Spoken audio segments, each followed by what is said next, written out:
خۆشەویستانی کورسات نیوسڵاوتان لێبێ لەگەڵاو کارانم بەیەکەوە پانۆرامای ئەم شەوتان پێشکەشەکەین. هەرێمی کوردستان جارێکی تر ڕوبەڕووی کۆمەڵێک کێشە و ناسەقامگیری بۆتەوە. هەرچەندە بڕیار بوو لە کۆتاییەکانی مانگی نیساندا موچەی فەرمانبەران بنێرێ لەلایەن بەغداوە، بەڵام گرفتی تێکەوتووە و ئەمڕۆژ تا ئەم ئێوارەیە خەبەرەکان خۆش نین بۆ ناردنی پارە لەبەرەوەی ئەوەی کە ڕاست و ڕاستەقینێ. بەغدا داوای سەرەتا داوای لیستی موچەی کرد، بەڵام لیستەکە نێررا و وربینیەکەش تەواو بوو. بڕیار بوو لە سەرەتای ئەم هەفتەیەوە پارەکە بنێرێت. ئەمە کێشەیەکی تەکنیکیان کێشەیەکی سیاسیە. تا چەند پەیوەندی بە ناکۆچە سیاسەکانی ناوخۆی هەرێمی کوردستان و یا کێشە سیاسەکانی نێوان هەرێم و بەغداوە هەیە، تا چەند پەیوەندی بەو ئینکاریەوەیە کە هەرێمی کوردستان دەیکا بەرامبەر بە بەغدا بۆ مەسەلەی تەوتین. هەڵبژاردن لە نێوان جێبەجێکردن یان هەڵبژاردن لە نێوان ئەنجامدان و ئەنجام نەدانی لە نێوان هێز و لایەنە سیاسیەکاندا بەچی دەگات؟ ئەگەر بێت و دۆخەکە بەم شێوەیە بەردەوام بێت، هەرێمی کوردستان بەرەو کوێ هەنگاو دەنێت. ئەم شەو هەمووانە لە پانۆرامادا گفتوگۆی لەبارەوەکەین بە میوانداری زۆر بەڕێز مامۆستا عوسمان کاروانی، کارجێڕی ئەنجومەنی جێبەجێکردنی یەکگرتووی ئیسلامی کوردستان. مامۆستا بەخێر بێت. زۆر سپاس بۆ دەرفەتە. مامۆستا ئەو کێشانە وەکو ئەڵێ هەموو جارێکە کێشەیەکی تەکنیکی دارایی دروستە بێ، ئەبێ بگەڕێ بۆ کێشە سیاسیەکە. پێت وایە کێشە سیاسیەکەیان کێشە تەکنیکیەکەیە ئێستا کە ئەوەی هەیە، مەسەلەن ئەو دەستبادان و ئەو ئەینێرین ناینێرین تەنانەت ئەمڕۆ وەزیری دارایی هەرێمەڵێ وەڵای بڕۆم بە خۆتان لە وەزارەتی دارایی عێراق پرسم زان کەی موچە دێ. بەناوی خۆی بەخشندەی میهرەبان. وەڵای تر بارودۆخی خەڵکی کوردستان لە بەرەنجامی 33 ساڵ لە حکومڕانی خۆماڵی ئەمە نەتیجەکەیەتی کە ئێستا چاڕوان بێ لە بەغداوە موچە دەنێرێ یان ناینێرێت. ئەمە پێمان دەڵێن لەوەی کەوا ئەوانەی کە لە ڕابردوودا حکومڕانی ئەم وڵاتەیان کرد بەڕاستی نایانتوانی لە تێگەیشتنێکی هاوبەش بۆ کێشەکان دروست بکەن و نایانتوانی دابەشکردنی ڕۆڵ لە نێوانی خۆیان و سەرجەم هێز و لایەنە سیاسیەکاندا بنیاد بنێن و نەیانتوانی داهاتی ئەم وڵاتە سەرخان و ژێرخانی ئەم وڵاتە بخەنەوە خزمەتی هاوڵاتیان و هاونیشتیمانیانی هەرێمی کوردستان. ئەمە گەیشت بە واقارەی لەوەی کە هەرێمی کوردستان قۆناغ بە قۆناغ بەرەو لاوازی ڕۆیشت. لەو ساتانەی کە هەرێم لە دوای شەڕی ناوخۆوە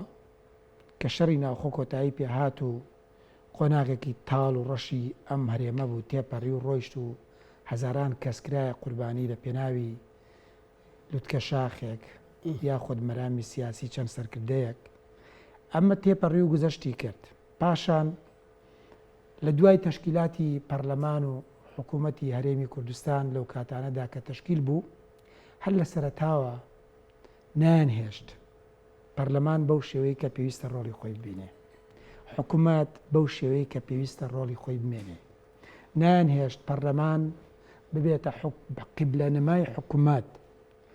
هەموو لاریەکانی حکوومەت ڕێک بکاتەوانێ و حکوومەتیش نەبوو بە حکوومەتێکی خزمەتگوزاری هاوڵاتی بۆ خزمەتکردنی هاونیشتیمانیانی هەرێمی کوردستان. زیاتر حکوومەت بوو بە شوێنی جێبەجێکردنی پلان و پرۆژەی حیزب حکومڕانەکان و لە هەرێمی کوردستاندا بەڕاستی مرکزی بڕیاردان ئەوەندە سەخت بوو کەس نێزانی کوێ مرکزی بڕیاردانە. پەرلەمان بڕیارەدا، حکوومەت بڕیارەدا، سەرۆکی هەردوو حیزبە سیاسیەکە بڕیار ئەدەن، مەکتەب سیاسی حیزبەکان بڕیارەدەن، سەرۆکایەتی هەرێم بڕیارەدەن. زیان لە ناوەندێکی بڕیار لەم هەرێمی کوردستان. بەستی جەناب دەوێت کە بڵێ ئەوەی ئێستا ئەمە ڕوویداوە، ئەمە بەرهەمەکێتی زیان لە ناوەندێکی بڕیاردان لە هەرێمی کوردستاندا هەیە. لەو ماوەی ڕابردوودا لە دوای ڕوخانی ڕژێمی عێراق کاتی ڕژێمی عێراق ڕوخێت بەعس هەرەزێنێ بە تەواوەتی، کاتێ سەدام حوسێین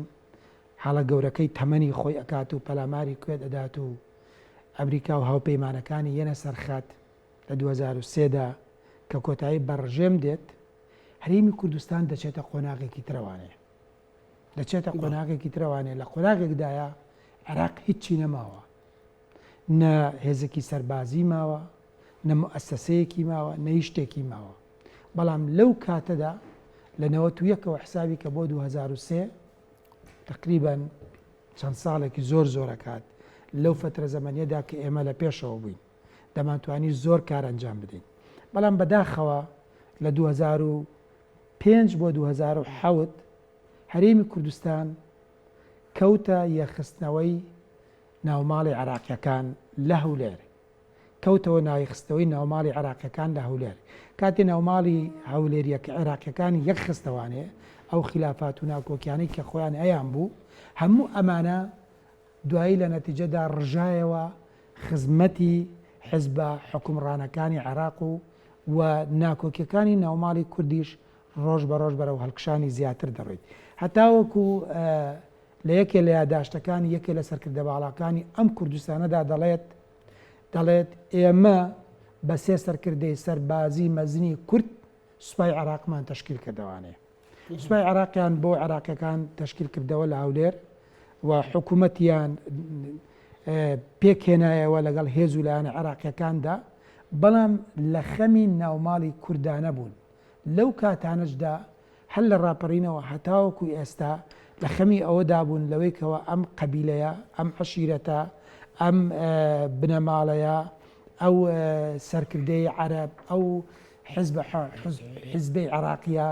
چۆن ببێت بە هاوپەیمانی من بە دۆستی من. حیزبە حکومڕانەکان بەڕاستی لە ڕابردوودا بەم شێوەیە مامەڵەیان کرد، نەلەوەی ببێ بە دۆستی گەلی کورد، نەبووی ببێ بە دۆستی کوردستان، ببێ بە دۆستی خۆیان بۆ ئەوەی بۆ مەرامی تایبەتی خۆیان بەکاری بێنن. لە ڕابردووشدا ئەمانە هەمووی ڕنگدانەوەی بوو، نەتیجە هاتا هاتینە سەر ئابووری سربەخۆ. ئابووری سربەخۆ لە هەرێمی کوردستاندا کە بڕیاری لەسەردرا.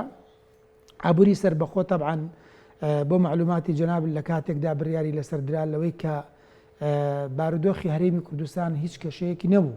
لەو کاتانەدا، لە بەغداوە بجە و موچەیەکی زۆر هات و لە 2010 تاوەکو 2014 ئەتوانم بڵێم بە جۆرێک پارە ڕژا بوو لە وڵاتەیە تەسەورت ناکرد. یعنی لەم هەموو کاتانەدا ناتوانی ژێرخانێکی ئابووری بەهێز بۆ ئەم وڵاتە بنیاد بنێن. داهاتی هەرێمی کوردستانیان نەخستە ناو وەزارەتی داراییەوە ببێتەوە بە پرۆژە بۆ هاوڵاتیان و هاونیشتیمانیان و وەکو بڵێ وەزارەتی دارایی سوودەکەی بەکاربێنێتەوە بۆ خزمەتکردنی هاوڵاتیان، بەڵکو هەموو ئەم بوجانە خرایەوە خزمەتی حزبە حکومڕانەکان. نەتیجە گەیشتە ئەوەی کە ئابووری سربەخۆش بەو شێوەی کە بینیمان شکستی خوارد. ئەو برادرانەی کە هاواریانە کرد لەوەی بەغدا مفلیسە و ئیفلاسی کردووە و پێویستە مەزمونەی ئێمە بگوازرێتەوانێ، ئێستا پێچەوانەکەی دروست بووە، پێچەوانەکە هاتۆتە ئاراوە، گەیشتۆتە ئەم ئاقارەی ئێستا. ئێستا ئێمە لە بارودۆخێک داین بەڕاستی ئەگەر سەرنجێ بدەیت بەغدا بۆ ئێمە بۆچی بۆتە ئالانگاری و کێشە؟ لە بەرەنجامی ئەوەی کە بۆتە ئالانگاری و کێشە چونکە ئێمە دابشکردنی ڕۆڵمان نەبوو، چونکە ئێمە بە پلان و پرۆژۆ لە بەغدا نەبووین، چونکە ئێمە وەکو نەتەوە لە بەغدا نەبووین، چونکە ئێمە دابشکردنی ڕۆڵی سیاسیمان نەبوو. ئەگەر ئێمە دابشکردنی ڕۆڵی سیاسیمان هەبوایە، ئەگەر ئێمە بە پلان و پرۆژەی تایبەتی خۆمانە وەکو نەتەوە لە بەغدا بووینەوە، بەغدا دەبوو بە دەرفەتێکی زۆر گەورە بۆ ئێمە، دەمانتوانی هەموو شتەکانی خۆمان بەسەر بەغداددا بسەپێنین. بەڵام کاتێک کە بەغداد هەست دەکات کورد وەک خێڵی سیاسی لەوەیە، وەک حزبی سیاسی لەوەیە، شەڕی لەسەر پۆستە حکومیەکان و حزبیەکانە، بەرژەوەندە گشتیەکانی خەڵکی کوردستانیش خراوەتە پشتی کەنووانێ، ئەمە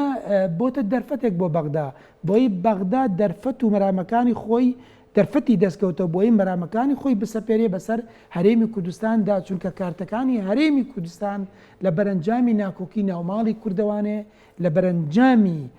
دابەش نەکردنی ڕۆڵی سیاسی لە نێوان هێز و لایەنە سیاسیەکان و لە بەرەنجامی نەبوونی پێناسەیەکی هاوبەش بۆ کێشەکان لە هەرێمی کوردستاندا. بارودۆخی هەرێمی کوردستان گەیشتە ئەم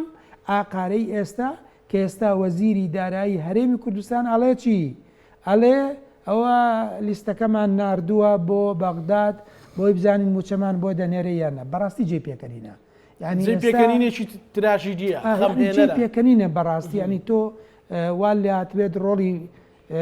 مۆزەفێکی ئاسایی ببینی، لیست دروستکەی بینێری بۆ بەغدا، یعنی وەزیر ئێستا ڕۆڵی مۆزەفێکە بینێت چۆن لیست دروست دەکا ئەینێرێ بۆ شوێنێک ئەویش لیستی دروست کردو و نردوێتی بۆ بەغدا چاڕوانی بەغدادە موچە بنێرێت یا خود ننێرێت بەغداش مەرجیە لەم پارەدانانەدا یعنی مەرجیە یەکەم لەوەی کە بەڕاستی هەتا ئێستا ژمارەی ڕاستەقینەی موچەخۆرانی هەرێمی کوردستان دیار نییە کاکە ینی حقیقت لە هەرێمی کوردستاندا دوو جۆر موچەخۆری بندیوار هەیە دوو جۆر موچەخۆری بندیوار هەیە موچەخۆرێکی بندیوار هەیە لەوەی کەەوە دروست کراوە لە ڕابردوودا ئیشی شخصی و کەسی پێکرێت ئەوە ڕۆشتۆ تەواو یعنی ئینسانێک و ئەڕوا و ماڵ و مناڵی هەیە بەڵام موچەخۆری دووەمی بندیواری دووەم کارەساتە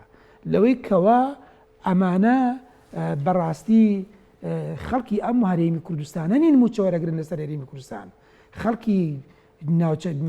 پارچەکانی تری کوردستانیانی ترن خەڵکی وڵاتانی ترن خەڵکی شوێنانی ترن هێز دروست کراوە بە ناوی هەرێمی کوردستانەوانێ لە هەرێمی کوردستانە موچەیە درێتێ ئەمە بێژگەلەوە لەلایەکی تری شەوانێ کۆمەڵێک موچە وەرئەگیرێت موچەکە دێ بەڵام مرۆڤەکە بوری نییە کارتێکی نیشتیمانی بۆ دروست کراوە وەکو بڵێ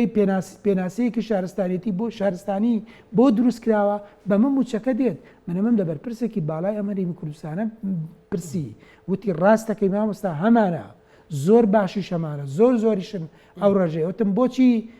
ئێوە ئەمانە نابڕن وتی ئێمە ناتوانین بیان بڕین لەبەرەوەی چونکە ئەو بەرپرسانە هەزاران چەکداریان هەیە کە حیمایی ئەو موچە خۆرانی بندیوار دەکەن ئەمە بارودۆخی هەرێمی کوردستاندا لە ڕووی ئەمە باخسەکەم تاوکەم لە ڕووی پێکاتە حیزبیەکەوانێ پەرش و بڵاوە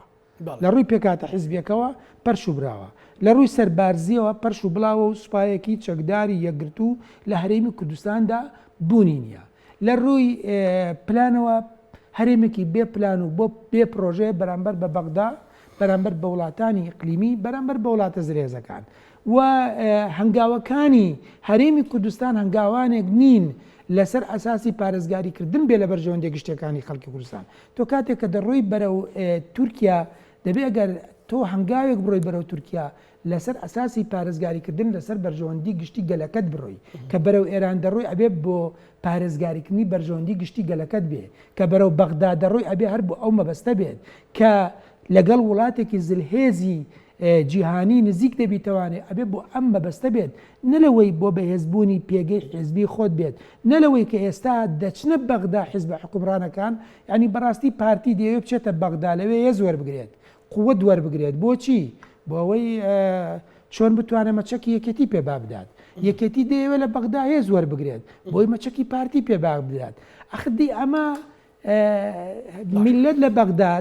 لە بەغداد نوێنەرێکی لەماوە ئەو حیزب حکومڕانانەی کە لێرە ئیدعای حکومڕانی دەکەن لە بەغداد بەڕاستی نوێنەری خەڵک نەماون بوون بە نوێنەری حیزبی خۆیان و خەریکی ململانەکانی خۆیان لە 64 تا ئێستا بردەوە مامۆستا ئەگەر بە ململانەی سیاسی بێ بەڵام خۆ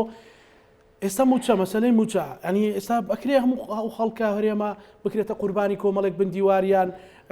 کۆمەڵێک لەشکری وەهمی جۆرا و جۆر کە نانەوێت لیستەکانیان بنێرن یان نانەوێت تەوتینەکە بکرێت لە بەرەوەی ئەسنەژێت دەستی بەغدا طبعا ئەوەیە هەموو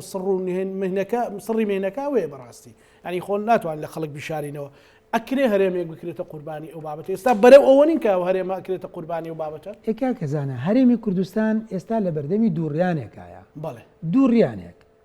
ئەگەر ئەم بڕیارانی لە دادگای فیدراالیەوە دەرچوون ئەم بڕیارانە نایاساین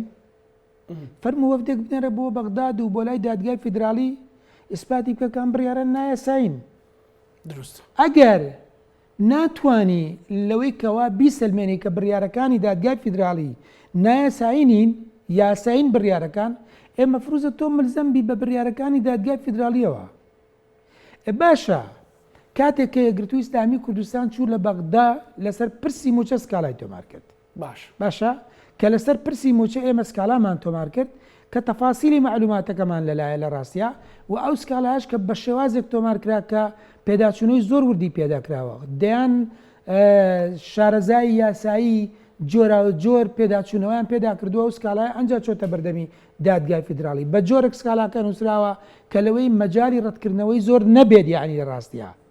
چونکە ئەوەش جۆری نووسینی سکالاکە ڕۆڵ ئەبینێ سەرەوەی تۆ سکالاکەت ڕەت بکرێتەوە یان نا. باش ئەگەر لە هەرێمی کوردستاندا ماگانە موچە لە کاتی خۆیان بدرایە یەکگرتو بۆ چور سکالای تۆمارەکرد ناکرا باش ئەگەر یعنی ئەگەر لە هەموو ئەم شتانەی تر بڕۆ سەیری واقعەکان کە بارودۆخەکان بکە باشە موچە خۆرانی هەرێمی کوردستان ئەگەر تۆ ناتوانانی موچەی هاوڵاتیانی هەرێمی کوردستان بدەیت کە لە ڕاستیان لە ڕووی ئەخلاقیوانێ واجبی حکوومەتی هەرێمی کوردستانە موچەی هەرێمی کوردستان داوین بکە واجبی بەغدانیە واجبی بەغدانیە چونکە ئێمە مۆزەفی حکوومەتی عراقی نین ئەوانەی کە تەعین کراون کە مۆزەفن لەم هەرێمی کوردستانەدا ئەمری وزاریەکان لە بەغدا و بۆ ناتوانێ ئەمری وزاریەکان لە هەرێمی کوردستانە باتێتەوە واجبە لەسەری لەوەی موچەی هاونیشتمانیانی هەرێمی کوردستان داوین بکە باشە کاتێک کە تۆ خۆت ناتوانی ئەم واجبە لە ڕووی ئەخلاقیەوە ئەدا بکەیت و شکستت هێناوە و فاشیل بووی لە حکمڕانیەکەتدا چۆنە بڵێ من ئاسانکاری ناکەم بۆ بەغداش لە کاتێکدا لە ڕاستیە واجب نییە لەسەر بەغدا واجب نییە لەسەر بەغدا چونکە ئێمە مۆزەفی بەغدانین بەڕاستی ئێمە مۆزەفی حکوومەت هەرێمی کوردستانین باشە کاتێ ئەمە ڕوودەدات بەغدا دێوێ موچە بدات معقولی تایە تۆ بۆ خۆت ناتوانانی موچە بدەیت بەڵام ڕێگە بگری لە بەغداد بۆ بە نیشتیمانی کردنی موچە بڵێ هەژماری من کە هەژماری سەرەتان و قوربەسەریە تۆ بێ ململانێ بکەی ئەسانی بۆچی کاکە زاناجیان لەبەرەوەی لەبەر خاڵێکی زۆر سادا سیستمی بانقی لە هەرێمی کوردستاندا خەڵک متمانەی پێی نەباوە یعنی چ بانقێکەیە لە هەرێمی کوردستاندا بانقێکی عالی بێت حتا بانقە حکومیەکان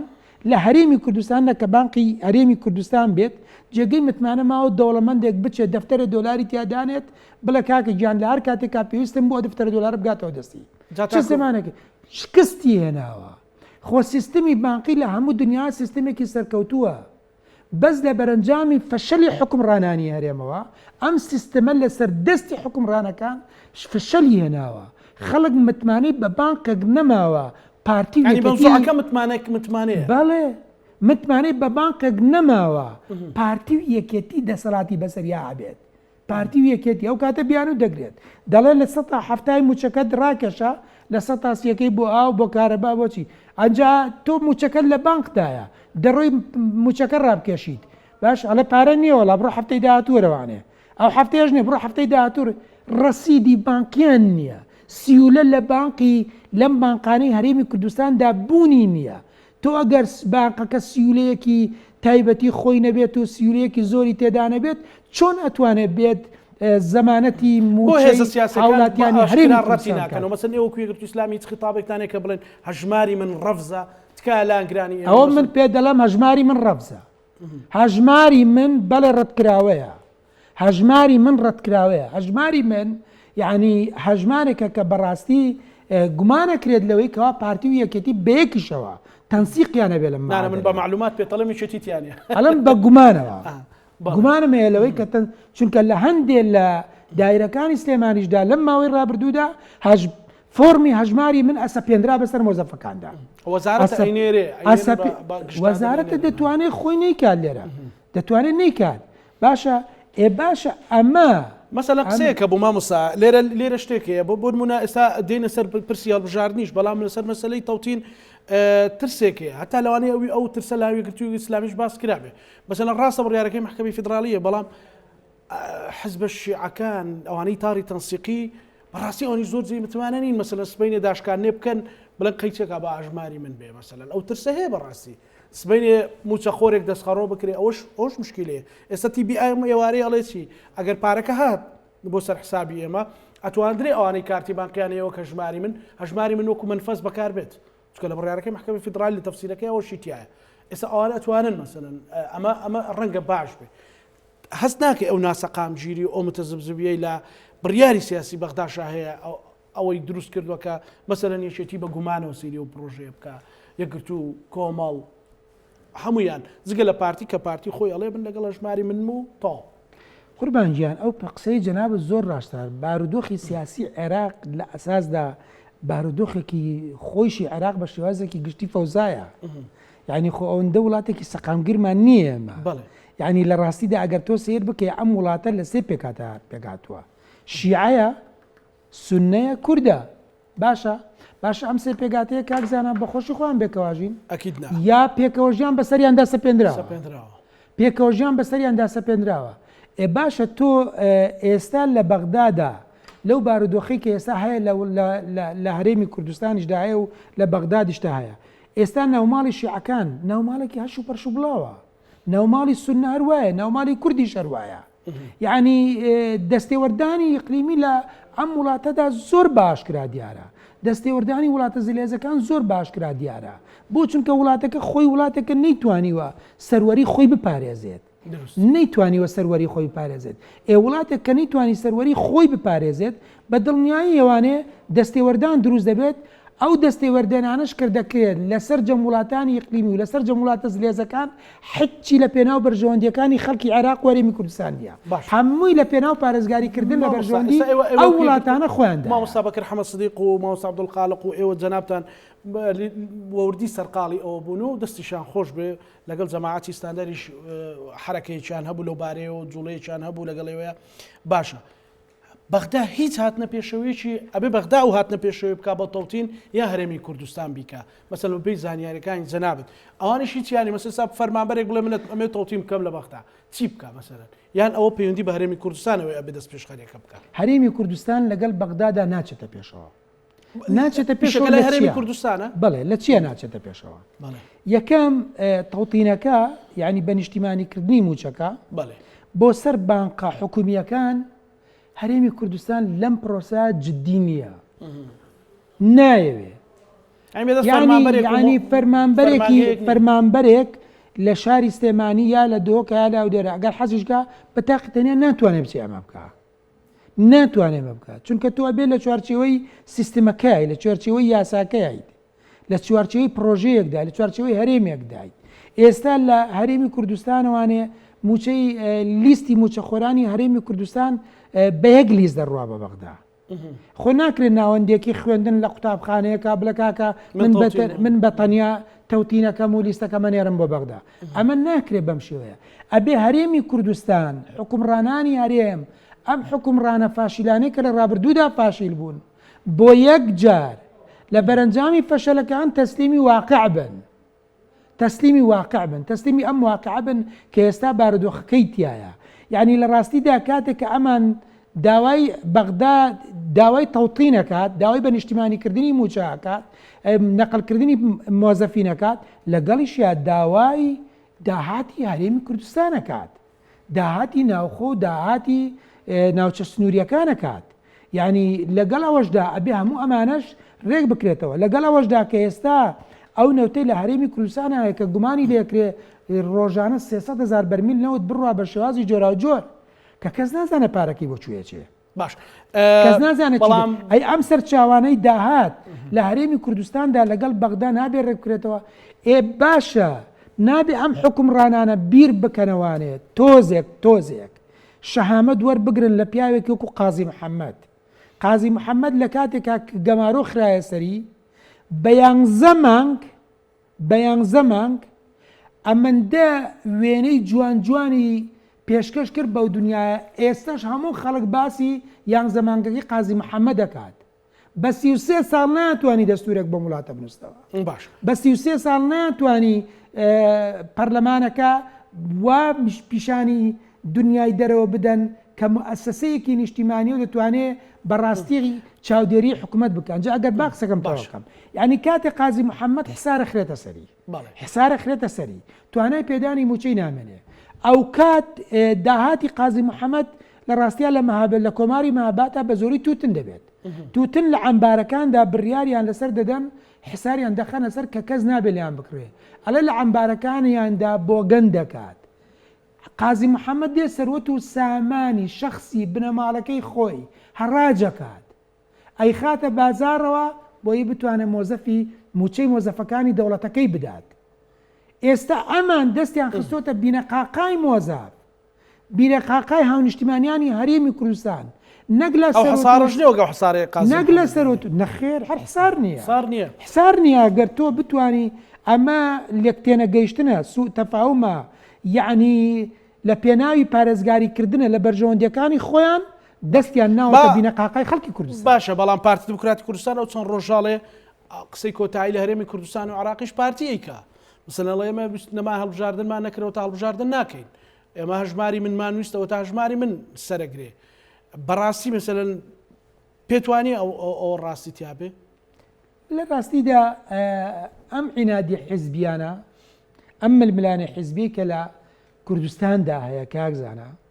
لە بینی پارتی و یەکێتیە خۆ ململانەکە لە بینی پارتی و یەکێتی هەیە یعنی پتێو نەتێ واقعەکە ئاوایە یعنی پرسیاری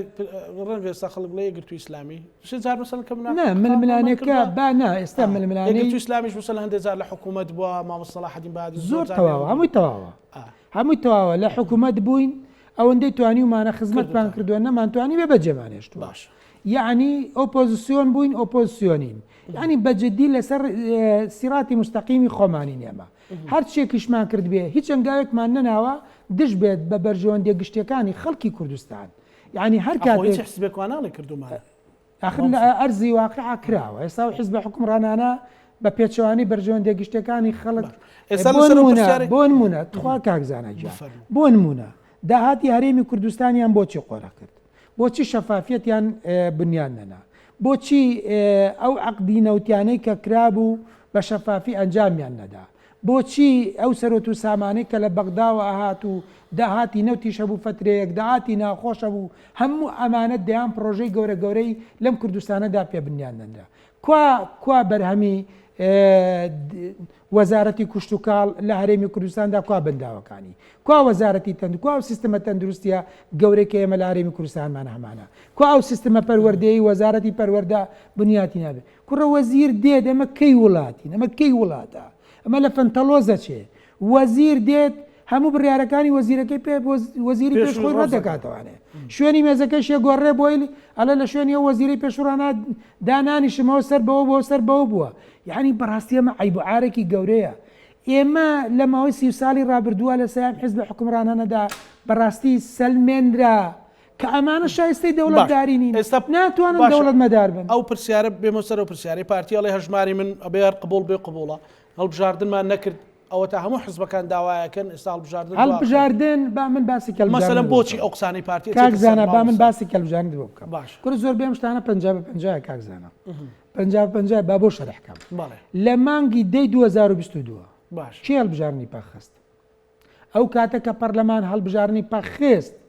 کە ئێمە وەکو یەکگرت و هاوارمان کرد و هاتینە دەرەوە لێی چێپەکە خست سەرۆکی پەرلەمانێکی نیشتمانی کوردستان باش بەڵام سەرۆکی پەرلەمانیاسایەکە پڕۆژه یاسایەکەیانەوەی یاسای کۆمیسیۆن و هەڵبژاردن بەخسەکە لەسەر هێوەشتان بوو باشە باش مشکلەمانی لەسەر هەردوولا منبەرێکی ئازادە بەڵام ئەو واقعەکە ئەو وەختە لەسەر ئەوە نەبوو ئەلەم لێمە باش فەرم یعنی سەرۆکی پەرلەمانێکی نیشتمانی کوردستان بوو جێگری سەرۆکی پەرلەمان پارتی بوو دروستە سەرۆک و جێگری سەرۆکڕێکەوتن بەیەکەوە هەڵبژاردنیان پەخست تەمەنی پەرلەمانی بەرامبەر پەکیان خست نانێشت هەڵبژاردن بکرێت باشە چێ بوو نێشت هەڵبژاردن بکرێت لە جەولەی دوای ئەوەدا کاتێ سەرۆکاتیارم بڕیاری هەڵبژاردننی دەرکرد یەکەتی ئامادە نەبوو هەڵبژاردن بکە بەڵام بۆ بۆ لەبەر یاساکە نەبوو پرۆژە باسەکە یەکەم یەکێتی ئامادە نەبوو هەڵبژاردن بکە لەبەرەوەی کە باز دەوە بوو کە بەم یاسایی کۆن هەڵبژاردن ناکات یانزە بە هیچ ناچێت هەڵبژاردن ئەمە ڕاستیتیانە بوو پەلم لێمەکە باخسەکەم تەواگەم جوملەکانم دوای ئەوە ئێستا هەموو هێزولایەنە سیاسەکان هاتوونەتە سەر هەڵبژاردن باش سەرۆکاتی هەرێم ماوەی دیاری کردووە ئێستا پارتی ئەڵە من هەڵبژاردن ناکەم بۆ هەڵبژاردن ناکە بۆ لەبەرەوەی چونکە یانزە کورسی کۆتاکان ڕۆیشتووە کە لە بەرژەوەندی ئەو بووە لەبەر ئەوەی یاساکە لە یەک بازنەییەوە بووە بە چوار بازنەیی کە ناتوانێت وەکو جاران دەست بووە شوێنێ لە دەڤەری سلێمانی و لە شوێنەکانی تر و ناتوانێت بە دەنگی دووەگلا و دەر خەڵک دەرچێنێ و لە هەولێرەوە لە سلێمانی خەڵک دەرچێنێ و لە سلێمانیەوە بیباتەوە بۆ دووەک ئەم ڕێگیریانی لێکراوە لەلایەکی ترەوانێ بەڕاستی ترسیانەیە لە هەڵبژاردنەکە ترسیانەیە لە هەڵبژاردن من دڵنیا دەکەمەوە لە هەرێمی کوردستاندا حیزبی قاید کۆتایی هات حیزبی قاید کۆتایی هات حیزبێک لە ناو پەرلەمانە بتوانێت زۆری نا دروست بکاتەوانێ و بە کەیفی خۆی بڕیار دەربکات و بە کەیفی خۆی ڕێگری لە پەرلەمان بکرێت و بە کەیفی خۆی هەرچی شتێ بکات ئەم قۆناغە کۆتایی هات ئەم زەمەنە کۆتایی هات ئەبێ حیزبی حکومڕان ئێستا تێبگات ئەو بگەڕێتەوە سەر ئەو واقعی کە خۆی هەیەی 11 کورسی کۆتاکان کە ئەو بەکاری هێناوە هی ئەو نەبووە مافی ئەو نەبووە ئەسڵەن ئەوانش کە نوێنەرایەتی کۆتاکانیان کردووە لە پەرلەماندا کە لە بەرژەوەندی حیزبێکی دیاریکراویشیان کردووە ئەوە خیانەتە لە ئەو پێکاتانەی کە ئەمان نوێنەرایەتیان کردووە بەڕاستی چونکە ئەگەر ئەمان نوێنەرایەتی پێکاتەکانیان بکردایە سکالایەک لە دادگای فیدرالی دروست نابوو بەس مامۆستا واقعێک جیاوازە ئێستا کۆمیسیۆنی سەربەخۆی هەڵبژاردنەکان هەموو شتەکانی دیاری کردووەکاندی دیاری کراوە ڕقم دیاری کراوە بەرەو پێشچوون بووە هەتا ما گەیشتنەوەی کە وەرەقەکانی دەنگدان لە دووبێەوە لە ئیماراتەوە بێن و بۆین تەبعیکەن هەرەوە ئەو وەستاوە و کە هاتن جیهازەکانیان کرد ئەو کات کە ئێستا پارتیژە لێت مەسەلەن یەکێتی هەڵبژاردنی نەکرد پرۆژە یاسایەکە بوو کە ئێوە فراکسیۆنی گرتو نەوەی نوێ یەکێتی گۆڕان هەر هەمووی بێکەوە داوایانە کرد کە مەسەلەن کۆمیسیۆن هەموار بکرێتەوە و تۆماری دەنگدەران مەسەلەن ئەو وەختە خۆ هیچ هەنگاوێک نەبوو تا یەکێتی بڵێ من ناهێڵم لەو منتیقەیە من بکریان نایمە انتخاباتەوە فەرقەکە گەورەتر نییە زۆر باڵاتر نییە فەرقەکە باڵاترە بەڵام ئەو کاتەش برادرانی یەکێتی ئاوت لە دێگەڵە بەم دیوە کەس ناتوانێت سنووردانی بەڵام لەبەرەوەی پرۆژە یاسایەکە کورێ زاناجیان بە قوربان یعنی ئێستا ئەم دوو دێگەڵە ئەو دوو دێگەڵەیە باشە ئەم دوو دێگەڵە بەدڵی ئەم دوو دێگەڵە یاسی هەڵبژاردنەکەی بەدڵ نەبێ نایە لە سنووردان ئەو دوو دێگەڵە بەدڵی نەبێ نایە لە سنووردان باش بەڵام ئەمە بۆ یاسا کۆنە بکرایە بەدڵی یەکگرتو ئەبوو بۆ نمونەزەنا ئێمە یەکێک لە داواکاریەکانمان ئەبووە بووە کە بکرێتە چواربازنەی هەژماری تۆماری دەنگدەران پاک بکرێتەوانێ ئەو بارودۆخی کە هەیە ڕێک بکرێتەوانە چونکە بەڕاستی لە هەڵبژاردنەکانی ئەنجومەنی نوێنەرانی عێراقا دەرکەوت نزیکی 700,000 دەنگی تەزویر لە کوردستانە بوونی هەیە 700,000 دەنگی تەزویر لە کوردستانە بوونی ناکرێت بە 700,000 دەنگی تەزویرە تۆ هەڵبژاردن بکەیت ئەمە واقعە ئێمە وەکو یەکگرت و سەرجەم هێز و لایەنە سیاسی ئۆپۆزیسیۆنەکانی تریش بەڕاستی لەگەڵ ئەم شتانەیە بوون بە بەردەوامی هەوڵمان داوە تۆماری دەنگدەران پاک بکرێتەوانی ئەنجا هەڵحەق یعنی ئێمە ئەم کۆمیسیۆنی ڕابردووش هەڵبژاردننی ئەنجومەنی نوێنەرانی عێراقی ئەنجامدا باشە تازەترین کە هەموو هێزە لایەنە سیاسی کوردیەکان بەشداریان تێدا کردووە ئەوەی کە لە هەرێمی کوردستاندا ئەنجام درراوە ئەمەی لە هەرێمی کوردستاندا ئەنجام درراوە یعنی هەڵبژاردننی ئەنجومەنی نوێنەرانی عێراق تا ڕادێک هەڵبژاردنێکی پاک بوو ناڵم لە 100% بەس دەڵم تا ڕادێک هێز و لایەنە سیاسیەکان هەستیان کرد ئەمە حەجمەکەی خۆیانە هەستیان کرد ئەمە حەجمی خۆیانە و حەجمێکی تەبیعیە بەڵام بەڕاستی هەندێک لەم حیزبە حکومڕانانە لە هەرێمی کوردستانە فێر نین حەجمی حەقیقی خۆیان بزارن ئەمە کێشەکەیە نایەوێ وەکو حەجمی حەقیقی خۆی لە کوردستاندا هەندێکیان وەکچێ بەسەنە هەندێکیان وەکچێ وەڵا هەندێک جار پارتی دیموکراتی کوردستان هەندێک جاری ژێکەتی نیشتمانی سێمی قبول ئەزانم کاژدە کورسی قبول کردو مەسەلەن آخر کاک زاناجار ئێمە هەڵبژاردنەکەی 2010مان لە بیرە کە لە دەبەری سلێمانی لە دەبری ئەولێرە وەکو یەک تەزویر کرا 2010 ئەوەی پەرلەمانی کوردستان پەرلەمانی عێراق نه ئەوەی پەرلەمانی عێراق ئەوە وەکو یەک تەزویر کرا لە هەولێر و سلێمانی ڕێکەوتن کرابوو لەسەر تەزویر کورە واقعەکەمان لەبیرە خۆممانەزانین هەمومانەزانین لە سلێمانیا کالبژاردن کراوە چۆن بوو لە هەولێرش کراوە کە چۆن بووە یعنی زۆر جار پارتیەکەتی لەسەر تەزویر ڕێکەوتون باش ئەو واقع لەماوەی ڕابردوودا هەبوو بەڵامەوەی ئێستا هەیە خۆ ناکرێت مەسەلەن ئومێدەکەین ئەوەی کە ئێستا هەیە ئەوەی ئومێدەکەین ئەوەی کە ئێستا هەیە ڕێگری دروست بکات لە بەردەمی هەموو ناشەفافیەتێک لە هەڵبژاردن ئێستا یەکگرتووی ئیسلامی کوردستان چی ئەڵێ لەسەر مەسەلەی دواخستنی هەڵبژاردن ئێمە ڕای ڕستنی خۆمانمان ڕاگەیاندووە دەستگای هەڵبژاردنەکانی یەکگرتوو بەیامی خۆی دەرکردووە ئێمە بە هیچ شێوەیە لەگەڵ دواخستنی هەڵبژاردندانین نە لەگەڵ دواخستنی هەڵبژاردن داین نە لەگەڵ هیچ کۆبوونەوەیەکیش داین باسی دواخستنی هەڵبژاردننی تێدا بکرێت و پێشمان وایە دواخستنی هەڵبژاردن هیچ خزمەتێک بە هەرێمی کوردستان ناکات و من ڕای شخصی خۆم ئەڵێم لەمە کە ئەگەر بێت و هەڵبژاردن دوا بکەوێ لەم هەرێمی کوردستانەدا ئەبێت چاوەڕوانی دادگای فیدرالی بکەین بڕیاری تر دەربکات لەسەر هەرێم و ئەبێت چاوەڕوانی دەستێوەردانی زیاتری ئیقلیمی بکەین و ئەبێت چاوەڕوانی ئەوە بکەین کە ئەو پشتیوانیە کەمەی وڵاتە زلێزەکانیش کەماوە دەست لە هەرێم بەربدەن و لە ڕاستی ڕازی نەبوونیش بە هەڵبژاردنەکان یعنی ڕازی نەبوون بە پرۆسەی دیموکراسی یعنی ڕازی نەبوون بە دەستاو دەستکردنی دەسەڵات یعنی ڕازی نەبوون بە بنیاننانەوەی دام و دەستگا و مؤسساتی نیشتیمانی لەم هەرێمی کوردستانەدا هەر کەس بەرە ئەوە شنگاونانێ بەرەوە ئەوە نییە مەسەن ئەوە سابینی 4-5 ڕۆژی ماوە بۆ من ئەڵێم هەر کەسێ چونکە ناتوانانی لە هەرێمی کوردستانە جاری وایە لە سەعاتەکانی ئەخیرە بڕیارێک بە جۆرێک دەرەچێت لە عێراق و هەرێمی کوردستانە جاری وایە سەعاتەکانی ئەخیر بەڵام ئەوەی کە زاهیر ئەوەی کە سیناریۆ بێ لە بەرچاو دێ بە دوای سەردانەکەی سەرۆکی هەرێم بۆ بەغدا کەس ماوەیەک لە بەغدا مایەوە پێت وایە بەغدا دەستی بۆچی شل کردووە من شەوی ڕابردوو میوانێکەمە بووتی تەسەورەکەم ئەمەش پیلانێکی تر بێ و دوایی باجەکەشی ئەدەن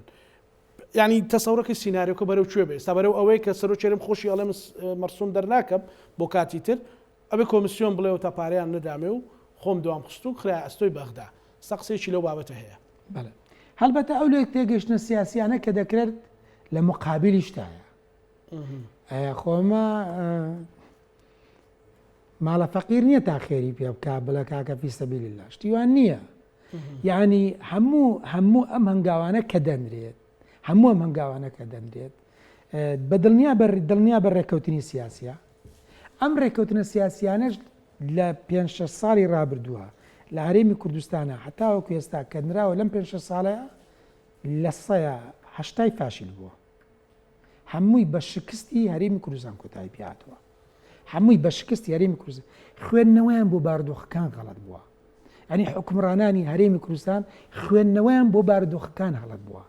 تێنەگەیشتون لە بارودۆخەکان یعنی پیان وا بووە کە لەوەی ئەو وا دەرەچێ وا دەرنەچووە ینی نیان پێکاوە بەڕاستی لەو بارودۆخ ناکرێت ئێستا باشە ئێستا کە مەرسومیش دەرنەکرا هەرێمی کوردستان هەچێتە چتونێ لەکی تاریکەوە مەسەلەن چی ئەمێنێ ئەبێ هێزە سیاسیە ڕاستەقینەکە لەکە خەمی میلەتیانە کە خەمی ئەڵێن خوێنی شەهیدانیانە کە خەمی مادووبوون و شەو نخونیانە هەمویان چۆن خیتابێکی عملی دەرکەن ینی ڕێگە ڕاستەکە کامەیە بەڕاستی ڕێگە ڕاستەکە لێچێتیەوە بۆ ئاخیر هێزی سیاسی ڕێگە ڕاستەکە ئەوەیە لەوەی کە ڕێگری بکرێت لە دواخستی هەڵبژاردن هەڵبژاردن دوانەخرێت چونکە لەوە زیاتر دواخستنی هەڵبژاردن هیچ مانایەکی قانونی و یاسایی بۆ مەرێمە نایڵێتەوانێ ینی ئەبێ ئەگەری داڕمانی تەواوەتی هەرێمی کوردستان دابنیت چونکە بەڕاستی لە دەی شەش دەربچێت و ئەم هەڵبژاردنە ئەنجام نەدرێت خۆی ناکرێتەوە زمانی نییە بووە بە ئاسانی لە کاتێکی ترە ئەنجام بدرێت تۆ گەر سێرێکی بەغدا بکەیت حەلبوسی لە سەرۆکی پەرلەمان نادراوە باشە هی پێکاتەیەکی دیاری کراوە ساڵێکە یەک شخصیشە یەک کەسە سەرۆکی دەستگایەکی حەساسی وەکو پەرلەمانیشە بۆ نزیکی یەک ساڵ نەتوانراوە ئەم کەسە دامدرێتوانێ دەستگایەکی حەساسی وەکو کۆمیسیۆن کە 6 حەوت بەسەر ئەچێت حوتیان 6 فەرقی نییە یەک ڕۆژی برازای یەکەن باشە حوتی حەوت ببا لە بەرخاتریتەوە حوتی حەوت بەسەر حوتی حەوت یا 6 حەوت بەسەر ئەچێت باشە ئەمە کە بەسەر ئەچێت ئەم مؤسسە حەساسە لە بینی شیعە و کورد و سونە شیعەش لە بینی خۆیانە سونەش لە بینی خۆیانە کوردی لە بینی خۆیانە ئەم دەستگا حەساسە هەروە بە ئاسانی تشکیل دەبێتوانێ هەروە بە ئاسانی دروست دەبێتوانێ هەروە بە ئاسانی پەرلەمانی عێراق توانێ دەنگی لەسەر بداتوانێ ئیتاری تەنسیقی هەروە بە ئاسانی ڕازی ئەبێ لەوەی کە فەڵان کەس بڕاتە کۆمیسیۆن یا سونە بە ئاسانی ڕازیە بێ یا کورد ململانەی لەسەر ناکات یعنی ئەمە بارودۆخێکە قەدەرێکی نادیار و بارودۆخێکی نادیارە دێتە بەردەمی ئەم خەڵکی کوردستان ئەمە هەڵبژاردن لە بیرەچێتەوە بەڵام مەسەلەی حکومڕانی و ئەو حکومەتە تەسەرف ئەعمالە توانێت دامە بدات ئەم بارودۆخی کە ئێستا هەیە زیاتر شڵۆقترە بێت وەکو پێم وتیت بارودۆخی هەرێمی کوردستان شتێک نامێنە بە ناوی هەرێمەوە لە ڕاستە لە ڕووی دەستوریە و هەرێمەیە و قەوارەیەکەیە و شتێکەیە و ئیتر ئەم سەرۆکاتی هەرێمیش تەواو کۆتایی پێدێت چونکە ئەویش ماوەکەی بەسەرچوە ینی بەڕاستی کۆتایی پێهاتووە ینی ئێستا و بە پێ هەندێک لە یاساناسان دەڵێن سەرۆکاتی هەرێم تەنها بۆی هەیە کاتی هەڵبژاردن دیاری بکات بۆی نییە ئەم هەڵبژاردنە دوا بخات بۆیش خۆی لێ نادا لە مەرسومەکە بۆیە ئەویش هەوڵەدا خۆی لێ نەدات و باقارێکی تر بە شێوازێکی تر بیخاتەوە پاڵ کۆمیسیۆن و ڕێکەوێت لەگەڵ کۆمیسیۆنا و دەگەڵ سوودانیان ڕێکەوێت خۆ لەگەڵ سوودانیشە سوودانی بە بەلاژە مانگاوە لەگەڵ سەرۆکی لە بەرامبەر چیە نازانم یعنی ئەوە ڕێکەوتنی بینی خۆیان دەزانێت ڕێکەوتنی بینی خۆیان چونکە زۆر جار ئەوەی لە شاشەکانەوە دیارە شتێکە ئەوەی لە کۆڵانەکانی پشتەوە دەگوزارە شتێکی ترە شەیتانە تەفاسیل وەڵاوا لە کۆڵانەکانی پشتەوەی تر بزانە چی هێزانە دو سەرنجی مامۆستا وڵا دوا سەرنجم ئەوەیە لەوەی کە ئومێدەکەم لەوەی کە هیچ هێزێکی سیاسی بیر لەوە نەکاتەوانێت لەوەی کە دواخستنی هەڵبژاردن خزمەتیەکات. هەموو ئەو هێزە سیاسیانە لە ڕابردوودا ئەم خوێندنەوانی کە تا ئێستا کردویانە نەیانتوانیوە خوێندنەوەیەکی تەندروست بکەن و ئێستاش دواخستنی هەڵبژاردن بەڕاستی خزمەت نە بە هیچ هێزێکی سیاسیەکات وەنە خزمەت بە خەڵکی کوردستانەکات وەنە خزمەت بەم قوارێژ ئەکات وەکو قوارەیەکی دەستوری کە لە چوارچەوەی دەستوری عێراقدا دان پێدانراوە. بۆیە ئومێدەکەم لەوەی کەوە ئەم حیزبانە نەترسن ئەوەندە لە خۆیان دەستبەرداری کورسیەکانی خۆیان بنەوە کورسیانی کە بەتە زورێ ناوێنە حەقی خۆیان نەبووە لە ڕابردوشدا. ئێستا گومانیان وایە کە بەم کورسیانەوە نابنەوە زۆرینەی پەرلەمان کاکە گیان لەو 100 کورسیە تۆ بارودۆخەکە دوای لێ هاتووە. ئێستا ئەقەلیەتی بڕواب کە ساڵە ترژەم کاتە ئەنجام بدرێ ئەقەلیەترە بیت کەمترە بیتەوانێت زیاد ناکەیت. یعنی ئەمەش بەڕاستی ئەو پەڕی بێوەفاییە بەرامبەر بە خوێنی شەهیدان بەرامبەر بە کەسوکاری ئەنفال بەرامبەر بە هەموو ئەو قوربانیانەی کە لە هەرێمی کوردستاندا دراوە و بەرامبەر بەو پێشمەرگانەی کە لە سەنگەرەکاندان ئامادەن ڕوحی خۆیان ببەخشن لە پێناوی پارێزگاریکردنی خەڵکی کوردستان بەڵام نەک بۆ کۆمەڵە مەرامی شەخسی و حیزبی بۆ قوارەیەک کە هەموو هاوڵاتیان و هاونیشتمانیانی هەرێمی کوردستان ژیانێکیش کۆمەندانی تێدا بەرنە سەر نەک ڕزی بکرێن لە سایەسەری حکومڕانیەکی فاشل لەم هەرێمی کوردستانەدا. زۆر سوپاس بۆ بەڕێز مامۆستا عوسمان کاروانیە دامی ئەنجومەنی کارژێڕی ئەنجومەنی جێبەجێکردنی یەکگرتووی ئیسلامی کوردستان هەر بیکەنەوە دەستەی کارژێڕی مەکتەبی سیاسی مامۆستا کۆنگرە نزیکە بازیان چۆنە ئینشاءڵڵا لەسەر خێر. سوپاس بۆ دەرفەتە خۆشەویستانی کورسان نیوز بە میوانداری مامۆستا عوسمان کاروانی و لەگەڵ هاوکارانم بێکەوە پانۆڕامای ئەم شەومان پێشکەشکردن ئەم ویلایەتانەمانەتی خوای گەورە بن. خواتان لەگەڵ.